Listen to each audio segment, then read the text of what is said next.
So the highway code was amended recently. Passed me by, but anyway, a new poll suggests this has made no difference to the safety of road users, and I could believe that. Yeah, there was an awful crash in London, wasn't there? A bus and a pedestrian yesterday. Fatality. So we're asking, is the highway code fit for purpose, or should we just scrap it altogether? That's our debate this morning, and we're joined by Danny Kelly. She argues highways are not fit for purpose, and cycling instructor Anna Hughes thinks they are. Good morning to you both. You see, Anna, I think it's a good thing. I think the highway code is a good thing. I just don't think that any of us pay any attention to it, or we should all be tested on it quite regularly, I would have thought. We should have revision courses in it. Yeah, I think you just summed it up, Eamonn, by saying the changes passed you by. I actually asked a few of my fellow cyclists and pedestrians, what is classified as vulnerable road users, about this very thing. I said, has the new highway code made things safer for you? And most people said, not at all. Drivers don't know what it is. They don't know what the changes are. They probably don't know what the rules are to start with. And as you've just said, doing refreshers is a really good idea. It's a bit bizarre that we're given a license to operate this quite dangerous machinery, and then we're never tested again. And especially not on the highway code, which is, especially when it changes, why wouldn't we be retested on that or have to do refresher courses on it? You know, there are conflicts on the road. There are fatalities. It makes sense to be aware of what the highway code says, because it is there to keep us safe. Yeah, Danny Kelly, when I think back, I think it was 1999 I passed my driving test. Hardly any bikes on the road then, to be honest, probably virtually none. Totally changed, especially in our cities. And so we do need to change our awareness, don't we, in order for everybody to be safe, not just the cyclists and the pedestrians, but also for the cars. Wouldn't you say?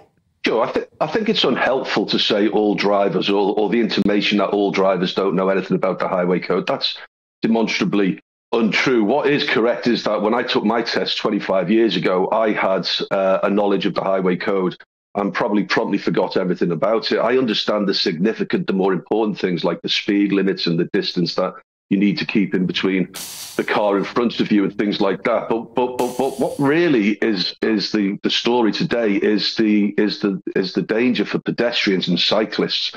And what this study by the RAC said was that as far as the highway code being fit for purpose with the new legislation, but it's legislation really that's only guidance, and it's for when a car, for example, this is just a basic example, when a car is turning left and there's a pedestrian or a cyclist who wants to cross that T-junction, then you're supposed to give right of way to the cyclist or the pedestrian.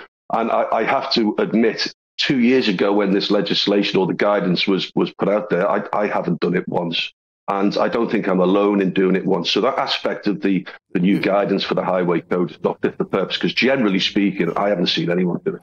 No, but Danny, what would you say would be a good time period where we should, all of us, whether cyclist or whether a motorist, should resit a highway code test or a driving test in general? Oh, God forbid that, Eamonn. There's no way I'd pass my test, mate. I don't think you would. I'm not sure many middle-aged men and women would pass their test again, Eamonn. God forbid that. I think, you know, if the government was really serious about pedestrian safety and cyclist safety with the new edition 2 years ago, I think what they should have done, they should have leafleted every household who's got a driving licence. You know, if it's that significant, I think they should have leafleted, because it was a little bit of a fanfare 2 years ago. It was on the news, it was in the papers, but if you never read the papers, if you didn't put the news on that evening when you got home from work, it would have passed you by. So if they're really serious about pedestrian safety, they should have sent a leaflet out to everyone with a driving licence. God forbid you've got to take your test again, though. Well, except we can all probably think of 2 or 3 people that you know of that really shouldn't be on the roads. I mean, I do think there is a question about whether there are accidents waiting to happen.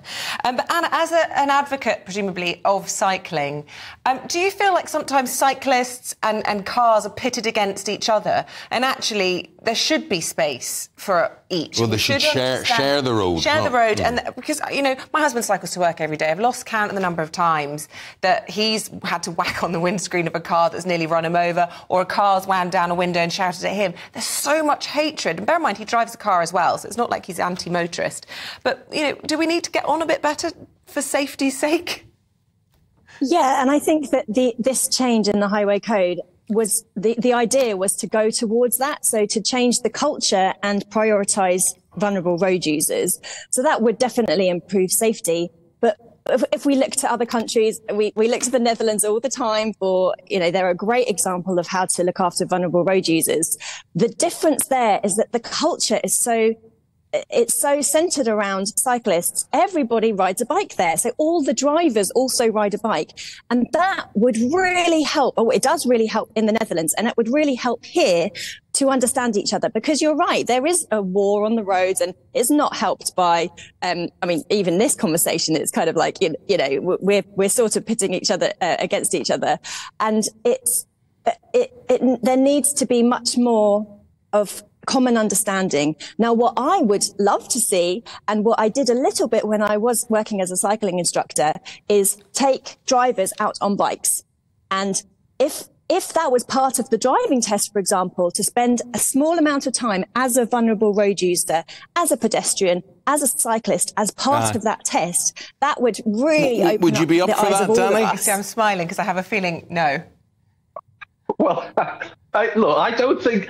I'm sorry, just to use semantics with my opponent, but I don't think inflammatory words like war actually help. I don't see a war on the road. I agree with you. It's not me who says that. Those are the headlines that are put in newspapers. War on motorists, war on pedestrians. I haven't said that myself. I'm just repeating. Would you get on a bike, media. Danny?